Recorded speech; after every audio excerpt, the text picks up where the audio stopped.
Now to President Trump. He got a rare public rebuke from Supreme Court Chief Justice John Roberts after the president called for the impeachment of a federal judge who ruled against the administration on deportation flights. Chief White House correspondent Mary Bruce has the latest. Good morning, Mary. Good morning, George. Well, it is incredibly rare for the Chief Justice to issue a public statement, moreover a rebuke. But that is exactly what John Roberts did as the president ramps up his attacks on the judiciary. And now Trump is responding.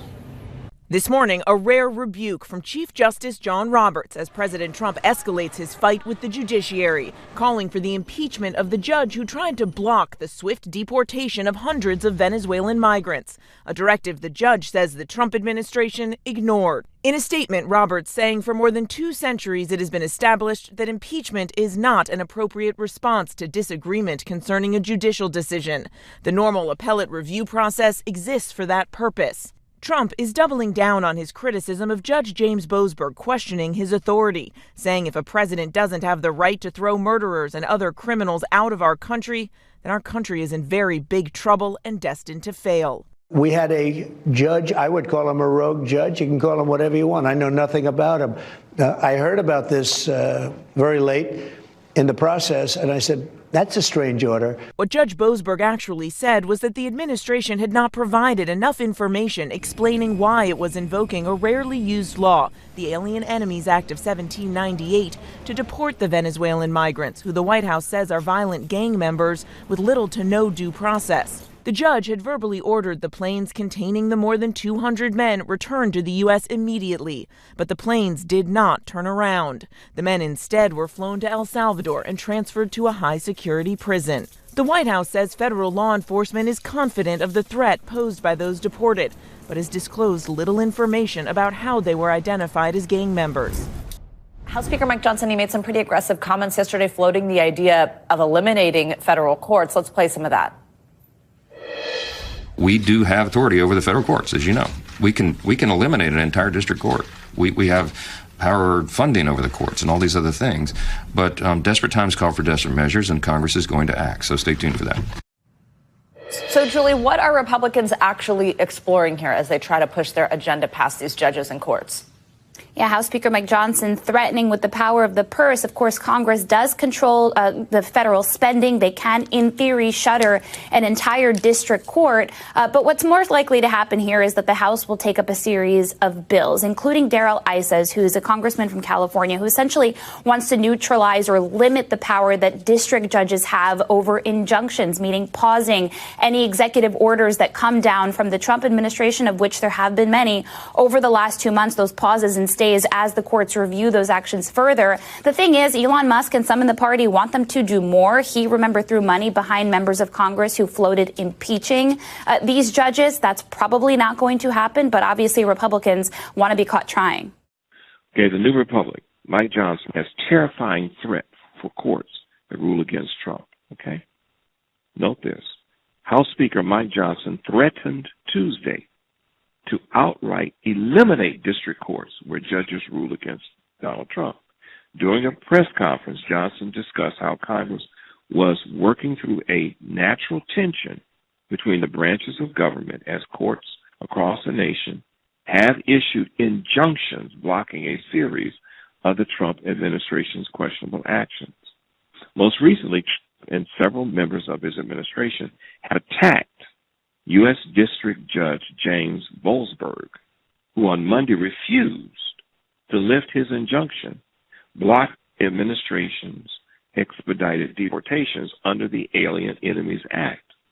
Johnson issued a sinister warning that courts, listen to this, that stood against the president could see themselves wiped off the map. When have you ever heard language like that in America? When?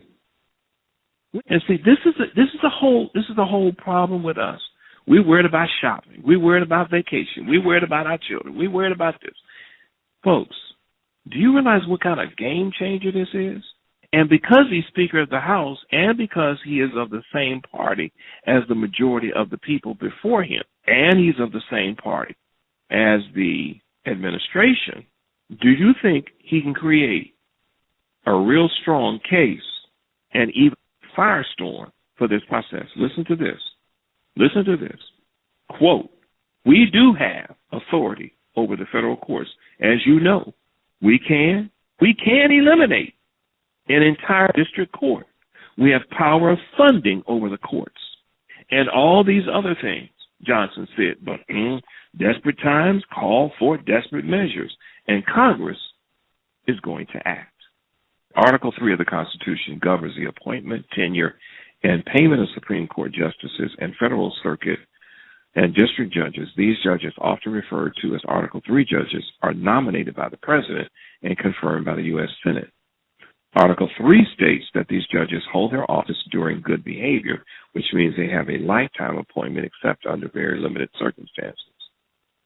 The Constitution also provides that judges' salaries cannot be reduced while they are in office. Article 3, judicial salaries are not affected by geography or length of tenure.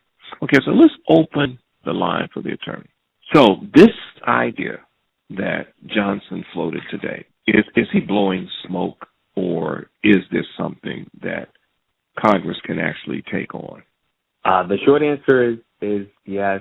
So under Article 3, Section 1, the judicial power of the United States shall be vested in one Supreme Court, and in such inferior courts as Congress may from time to time ordain and establish. That's the key text that he's talking about. In the inferior courts are the courts of appeals in the U.S. District Court. So Congress does have the authority to establish or to not fund or create those courts based on the U.S. Constitution. So in short, he's not talking about firing somebody. He is literally talking about defunding the court. Yeah, I mean, Congress has the power of the purse. You have separations of power, and you have the three co-equal of branches. So each one has a different function, and they're supposed to be a check on each other, right? The power to determine what the law is vests or solely vested in the judiciary. The executive branch has the power to go to war, and the president is the executor, the commander-in-chief, and has the power to execute the law, and Congress has the power of the purse and to declare war. So each one has an enumerated power. In this situation, Congress has the authority to fund or defund another branch of government. And that's what we're seeing play out in the political in America. So think about it. The president doesn't get to say to Congress who you have to hire in anything as it relates to Congress. He has no authority. He has no authority of how many clerks and how the judicial branch operates. So what he's saying is, I want to have that same unchecked, unfettered authority in the executive branch. And so he says, I want to eliminate these federal agencies because I don't need it. I think that our country needs to spend our money in other places. The U.S. Constitution gives a certain check of how he deals with employees because a person's salary is a property interest, and that's governed by the U.S. Constitution. So nobody gets to undo the Constitution. And so that's what we're seeing now. So he's right. The speaker has the right to say, and normally if it's a lot of work, they'll create more district courts, or they can fund more judicial positions. And so what will happen is we'll just, not fund another position. And so it's really hard to remove the judges. You would have to do the impeachment. And so the president is like, I'm going to do what I'm going to do. And we need to eliminate this guy. We need to impeach him. And Chief Justice Roberts said, with all due respect, there's a process. It's called appeals. So we don't just remove judges because we don't like what they're doing, that they rule against us, right? That's the Brown versus Board of Ed. For those who may not know, who are not from America, in the 50s, we had legal segregation, like apartheid would be the modern day version. And the U.S. Supreme Court came out with a very famous case, Brown versus Board of Education, that Thurgood Marshall argued on behalf of black plaintiffs, saying that separate but unequal is unconstitutional under the U.S. Constitution. And there was a famous quote where the Supreme Court justices says, "This is the new law of the land." The southern states where slavery was, in high swing, opposed that ruling. And then the U.S. Supreme Court ordered the U.S. Marshals to march with black students to school as they were seeking to integrate the public schools. So that was, in a sense, the power of the judicial branch to make sure that its decrees were being enforced. So tell me this, in short, what do you foresee happening? Where do you see this going? And if you're going to say constitutional crisis, which is what we really are already in, can you explain to our constituents what that means and what can happen from a continuing crisis over the Constitution? Where do I see this going? Someone will introduce a bill to limit their power, and then we've already had certain Republican congressmen who've asked for the president to have a third term. The 22nd Amendment to the Constitution limits American presidents, well, of course, it's the American Constitution, to 2 terms in office. That doesn't stop President Trump and those who support him, however, from suggesting a 3rd term. Should I run again? You tell me. There's your controversy right there. There's your controversy. We want Trump in 28. That's what they can't stand. A man like Trump comes along only once or twice in a country's history, right? We want Trump. What's going on, sir? I have no idea. You asked me what Bannon is thinking. I haven't known what Steve Bannon is thinking for the last 8 years. President Trump is constitutionally ineligible to serve another term. Now, I've heard all sorts of conspiracy theories that he's going to run for vice president, and then the president, whoever would win, would step down. He could be president again because then he's technically not elected. Listen, you can stay up all night on the internet doing this stuff. I just think Bannon is trolling the left, and I think so is Trump. You think this is just pure trolling? It could be theorizing. It could be sort of dangling this bone. But lawmakers on Capitol Hill, Republicans, are amped up about this. Right. Congressman Andy Ogles, he's a Republican from Tennessee. He's actually introduced a constitutional amendment to try and change the Constitution, the 22nd Amendment, to let President Trump run for a 3rd term and win a 3rd term. So it may be, the show on his side, but that's the right way to do it. That's the right way to do it. That's the constitutionally approved way to do it. It's never going to happen. It's never going to pass, but that's the right way to do it. You don't do it the way Bannon does. Say, we're looking for loopholes. You'd go out and introduce a piece of legislation and see what happens. The American form of government is freedom from a king and freedom from a pope. And so we diffuse power. We believe in the separation of power, that no one branch should have too much power concentrated. So that's why we have all of these different roles and we have these different checks so that no one branch or one person could take over the U.S. government and basically enact tyranny. And so you have a group now who is very much pushing the notion that they want a strong man. And for the evangelicals who are misguided, they believe him to be a religious figure on the part of Cyrus. And so they think that this is messianic. They believe that this is what God has ordained. And I know that you were sharing the line about the charismatic movement. And so that's a part of it, is that he's the strong man who's the fulfillment of this movement. And so I do foresee them trying to collapse down government. The pillars of government, the institutions of government are weakened. Now, for us who are Bible students and scholars of the faith and those who are non-adherents to our religious belief systems, if you take some time, please go back and read Daniel chapter 2. And when you read the story of Daniel chapter 2, God gives Daniel a vision of the world empires. And so in that chapter, there are 4 empires, right? And he depicts these empires in the forms of different metals: gold, silver, bronze, and then iron and clay. And the feet and the toes are made of iron and clay. So I want you to, that's an unstable figure. And what God shows is at the end, he's going to destroy that figure. And so it's unstable. Our government and our leader is unstable. We saw Nebuchadnezzar being unstable, and eventually his kingdom fell.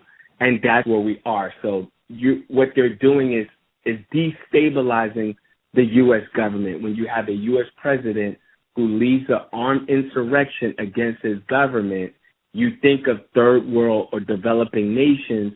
They do that, coups.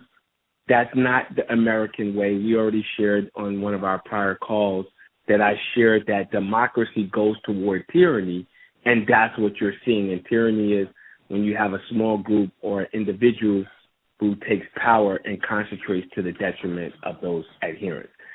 And so we are in a moment in American history that we have not seen. And lastly, we talked about the parallels of the Third Reich and Nazi Germany. Solomon said nothing new under the sun. And a lot of the moves that we're seeing, that's what Hitler did. He used legal means to flip a democracy to a dictatorship. So everybody believes that America is just going to go along, keep along. And when you say joy, joy, happy, if your ministers, if your spiritual leaders are just telling you everything is going to be okay and it's going to be rosy, then they didn't read the book. You didn't read Daniel 2. You didn't read any of Daniel 11, Daniel 12. You didn't read Matthew 24. You didn't read Revelation. Like, it's going to get worse. You didn't read Genesis chapter 6, right? So God has told us that the end is going to be chaos. It's going to be violence. It's going to be turbulent. And anybody who's telling you anything to the difference, they're lying to you. And then if I'm being candid, I do believe we're at the end. You know, Ellen White said that the final movements will be rapid ones, and we're seeing an attack of democracy. And our current president is very clear that he prioritizes loyalty over competency, and he doesn't really care about the constitutional norms. He sees himself as a strong man, and he's said, don't worry about it. You will never have to vote again. If you want to save America, get your friends, get your family, get everyone you know, and vote. Vote early, vote absentee, vote on election day. I don't care how, but you have to get out and vote. And again, Christians, get out and vote just this time. You won't have to do it anymore. 4 more years, you know what? It'll be fixed. It'll be fine. You won't have to vote anymore, my beautiful Christians. I love you, Christians. I'm a Christian. I love you. Get out. You got to get out and vote. In 4 years, you don't have to vote again. We'll have it fixed so good you're not going to have to vote. For those, whether you are inside the faith or not, please go get the book, Great Controversy. You have it electronically. Read what Ellen G. White wrote, and you would think that she's talking about today.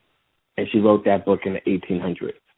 And I always want to give a word of encouragement that when we look at the end of the book, the people of God win.